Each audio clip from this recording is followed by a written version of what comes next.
Kuna jamaa mmoja hivi anaitwa Bugi.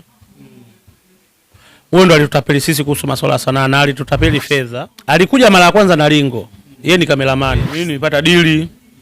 Wapi DSTV inabidi kule ziende filamu 10. Sawa, tukamuuliza kiasi gani kitapatikana, akasema ni milioni 48. Akasema bora ni wadhulumu watu wote ila sio wewe, maana tumeishi vizuri, maana mimi niliwapokea. Na huku kwetu mimi ndo mwenyeji kwa location, masuala ya nyumba nini, tukawa tunashoot. Maana mwingine alicheza filamu 3, mwingine 4, mimi nilishiriki filamu 8 zilizopita. Ni mizima simu kwa sababu sasa hivi watu wamesikia nimepata hela, machawa wengi wanahitaji hela, ndio maana simu yangu sasa hivi sipatikani. Kauli ya Kikwete aliongeaga mwaka mmoja kwamba uwezi kula bila kuliwa, kwamba Ringo kwenye kesi hayupo. Maana alipokuja alipofanya kazi zake aliondoka. Hii duniani bwana, ubaya tu. Kama sisi alitudhulumu na yeye anaumwa, mimi siwezi kumtakia mazuri. Siwezi kumtakia mazuri kabisa. Sawa, atangulie tu, japo wewe wote tunaenda huko, lakini atangulie. Bwana, mambo vipi mpenzi mtazamaji wa channel yako pendwa ya Dalton Media? Kama ilivyo kawaida yetu, leo tumekuja kupiga story na msanii ambaye kwa muda mrefu sasa amekuwa kimya. Mimi na wewe hatujui ni nini ambacho kilimweka au kilimfanya awe kimya. Leo ngoja tupige naye story 2-3 sasa ili tuweze kutambua nini chanzo au sababu za ukimya wake. Bwana brother, mambo vipi? Mambo fresh. Harakati zinasema kwema kabisa. Kimya sana.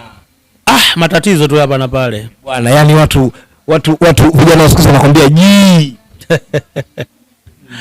Ni sawa, ni kweli ni ji. Kuna pilika ilitokea kidogo, ndo sababu ya kukaa kimya. Naam, wapenzi watazamaji wa Dalton Media wanatamani kujua nini chanzo au sababu ya ukimya wa. Chanzo cha ukimya bwana ilikuwa utapeli, tulitapeliana. Kwa kifupi nilikata tamaa kuhusu sanaa. Kuna jamaa mmoja hivi anaitwa Bugi. Huyo ndo alitutapeli sisi kuhusu masuala ya sanaa na alitutapeli fedha. Alikuja mara ya kwanza na Ringo. Yeye ni kameramani. Tukafanya kazi za Ringo zikaisha. Ringo akachukua kazi zake akaondoka. Baadaye yule jamaa akarudi tena. Akasema ndugu zangu, mimi nilipata dili. Wapi DSTV inabidi kule ziende filamu 10. Lakini kiungwana inabidi tushuti kama 20 au 18. Watazichagua watazohitaji, zitapita, hela itapatikana. Sawa, tukamuuliza kiasi gani kitapatikana, akasema ni milioni 48. Sawa, tukaingia kazini, tukafanya kazi. Kwa hiyo tukafanya kazi filamu kama 20. Kweli akapeleka zikachaguliwa 10 zinazohitajika. Ile bwana zikapita. Kweli akawa tuonyesha bwana mpaka tarehe fulani malipo atalipwa. Kweli ilipofikia ile tarehe malipo alilipwa. Na kweli alilipwa 48 ile aliyosema. Maana mpaka makablasha alituonyesha. Mimi nikamcheki siku hiyo simu, nikampigia simu, nikamwambia ndugu yangu, nasikia hela imetoka. Akaniambia bwana, ni kweli hela imetoka, ila sasa hivi nipo Mbeya, kuna jambo nalifanya, nikirudi ndugu yangu siwezi kukutupa mkono. Akasema bora ni wadhulumu watu wote ila sio wewe, maana tumeishi vizuri, maana mimi niliwapokea. Na huku kwetu mimi ndo mwenyeji kwa location, masuala ya nyumba nini, tukawa tunashoot bure tu kwa sababu mimi huku watu wananifahamu. Nikakaa tena kama siku 3, nikamwambia sikiliza, kama hela imepatikana, maana kiasi tulikuwa tujakubaliana. Nikamuuliza kama fedha imepatikana, sasa hivi dunia sasa hivi sio lazima uje wewe, irushe, mimi nitaipokea. Ikifikia hatua, ikifika siku utakuja, tutaongea vizuri. Anasema hakuna, mimi inabidi niwaite wote, niwagee hela zenu, kila mmoja nitamlipa kwa kiwango chake. Na maana mwingine alicheza filamu 3, mwingine 4, mimi nilishiriki filamu 8 zilizopita. Kwa nitakuja, wewe usijali. Nikamwambia sawa. Kutoka hapo yule bwana simu kawa hapatikani. Nikaja kumkuta sehemu moja panaitwa Kisemvule, anashutia harusi. Nikamfuata, alipomaliza shughuli zake, bwana vipi, shwari, mbona simu upatikani hivi na hivi? Akaniambia ni mizima simu kwa sababu sasa hivi watu wamesikia nimepata hela, machawa wengi wanahitaji hela, ndio maana simu yangu sasa hivi sipatikani. Ila wewe usijali, nisharudi kutoka Mbeya mpaka unaniona huku, maana Kisemvule nakoishi sisi sio mbali. Nitakuja siku 2-3 hizi ofisini, maana mimi na ofisi ya Sonara. Nitakuja pale ofisini. Sawa. Kutoka hapo sijamuona tena na simu tena haipatikani mpaka leo. Nimepata tu taarifa bwana, sasa hivi hali yake mbaya, anaumwa. Mimi sasa nataka kujua, kwa sababu ulisema hizo filamu zilienda kuuzwa DStv, lakini DStv wana mikataba yao pale, ili wakukabidhi pesa ni mpaka uwe na mikataba ya watu wote walioshiriki kwenye hiyo kazi, ikiwemo hao waigizaji. Sasa nahitaji kujua nyinyi mlifojiwa saini zenu au ilikuwaje, kwa sababu DStv hawawezi kutoa pesa bila kuwa na mikataba ya wasanii. Kiukweli mimi sifahamu kama alifoji saini au alifanyeje, lakini kiukweli kabisa na mwenyewe alisema kweli pesa mimi nimepata. Yaani sijajua, maana sisi alivyokuja akasema atufanye kazi na alivyotuambia kuna kiasi fulani hivi na hivi, hatujataka ile kumuuliza sana, maana kwanza sisi tulikuwa ni wageni kwenye masuala tasnia. Basi kwa yaani alichokifanya yeye mimi sielewi. Ifanyeje kama aligushi saini, sijui alifanyeje, sijui aliwaandika majina ya watu wengine sijui walisaini tofauti na sisi.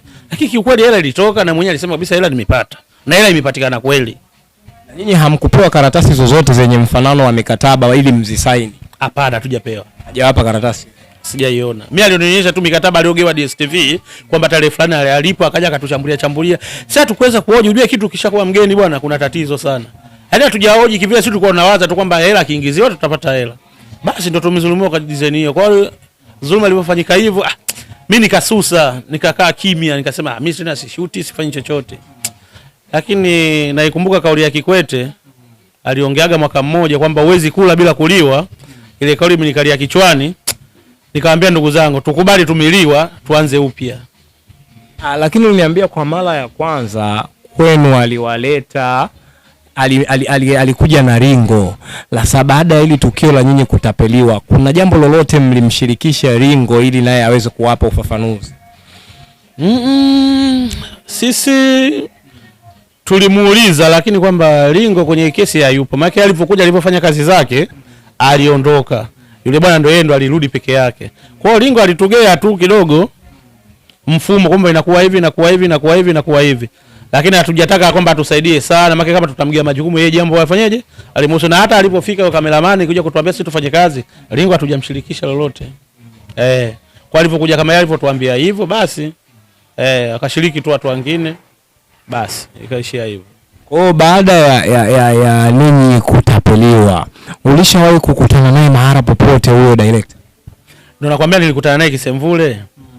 Ndio akaniambia bwana, sasa hivi ni mizima simu kwa sababu watu wangu wa karibu wanajua mimi nimepata hela, kwa hiyo miluzi inakuwa mingi. Kwa ndio maana ni mizima simu, ila usijali, kesho kutwa nitakuja pale kwenye ofisi yako ya Sonara, tutakuja kuongea mengi na fedha nitafanyaje? Nitakuletea na baadhi yao watatu nitawaita. Ndio kaongea hivyo, kaniaminisha hivyo, basi na mimi nitamfanya nini sasa? Nikamsikiliza pale, akanigea namba pale ilikuwa inaita, lakini tulivyoharusi ile ilivyoisha tulivyoachana, basi na ile namba haiti mpaka leo. Ila nimesikia tu tetesi sasa hivi hali yake sio mzuri, tia maji anaumwa. Wewe kwa kuwa umesikia anaumwa, una neno gani la kuzungumza kuhusu yeye? Hii duniani bwana, ubaya tu. Kama sisi alitudhulumu na yeye anaumwa, mimi siwezi kumtakia mazuri. Siwezi kumtakia mazuri kabisa. Kwa hiyo unamwambia kabisa asipone? Sawa, atangulie tu, japo wewe wote tunaenda huko, lakini atangulie. Bwana, jambo la kujifunza hapa wapenzi watazamaji wa Dar Media, kwamba usimfanyie mtu ubaya, jasho la mtu liheshimu. Leo director Bugi, sio Bugi, anaombewa mabaya kwa sababu tu alidhulumu jasho la mtu ambaye aliamua kujitoa kwenye kazi zake na mwisho wa siku hakumlipa chochote. Mimi nataka kujua wewe kama msanii, mara baada ya kutapeliwa au ukasema mmekaa muda mrefu lakini mmerudi mmeanzisha tena kikundi chenu. Sasa nataka kujua kikundi chenu mmejipangaje sasa kuepukana na hao matapeli wengine ili sasa muweze kufanya kazi zenu kwa weledi? Sawa. Kipindi tulivyokaa kimya hapa tulikuwa tunajifunza na kuuliza watu na kujua sanaa inaendaje. Maana kiukweli mara ya kwanza tulikuwa bado wanafunzi na tulikurupuka, tulikuwa hatujui kitu chochote. Ila sasa hivi tukakaa tukajua, tunajua sasa hivi sanaa inaendaje. Kwamba kazi ya Azam, DStv ukitaka kupeleka, yani kwa kifupi tumejifunza, sasa hivi tunafanya kitu tunachokielewa. Lakini zamani kiukweli tulikurupuka, ndio maana tumetapeliwa. Kwa sasa hivi mtu kututapeli hawezi tena. Baki kwanza mtu hata akija tukifanya kazi lazima tufanye kazi kwa mikataba. Andiko mikataba pale tulipate tufanye kazi. Hiko ndo tulichojipanga. Sasa hivi hatuwezi kudhulumiwa tena. Maana tunaelewa tunachokifanya. Kwa kikundi chenu sasa hivi nataka kujua kina mtu ambaye anawasimamia au mnajisimamia wenyewe na mnafanyaje kazi zenu? Mtu anaotusimamia kutusupport yupo, anaitwa Blaza Antoni. Kwa anatusimamia, hata na yeye ndo alitutetea mwanasheria kwamba sasa hivi mkitaka kufanya kazi na mtu tunamuita yule mwanasheria, tunaandikishiana pale, mambo yanaenda. Maana hatuwezi tena kudhulumiwa, maana wananyoa wanasema kwamba uking'atwa na nyoka ukiguswa na jani unashtuka. Kwa sasa hivi tupo vizuri, mtu akitaka kufanya kazi na sisi afanye kazi na sisi, lakini asifikirie tena kama zamani ile kwamba mtu unafanya kazi yani mikataba mdomo. Sasa hivi hakuna, maana sasa hivi unamwamini mtu lakini uaminifu hakuna. Kwa hiyo kwa mtu kama akihitaji kufanya kazi na ninyi anawapataje, labda kwa namba za simu au mitandao yake? Mitandao, namba za simu zipo. Namba za simu 0674 57 55 24. Mtu kama anahitaji kufanya kazi na sisi tupo tayari. 0674 57 55 24. Bwana mpenzi mtazamaji, kama ulivyomsikia hapo msanii wetu anawaambia kwamba amerudi tena. Kwa hiyo mkae mkao wa kula kuja kusubiria vitu vizuri ambavyo vitaletwa kutoka kwao. Kama ilivyo kawaida yetu bwana, Dalton Media hatujawahi kukuletea kitu kibaya. Sisi wazoea kukushia hapa vitu vya moto moto tu. Usisahau kusubscribe channel yetu pendwa ya Dalton Media ili uweze kuwa wa kwanza kupata new notification ambavyo tunaweka hapa Dalton Media. Lakini mjini unatakiwa uishi kijanja bwana. Be updated, acha kukaa kiboya boya.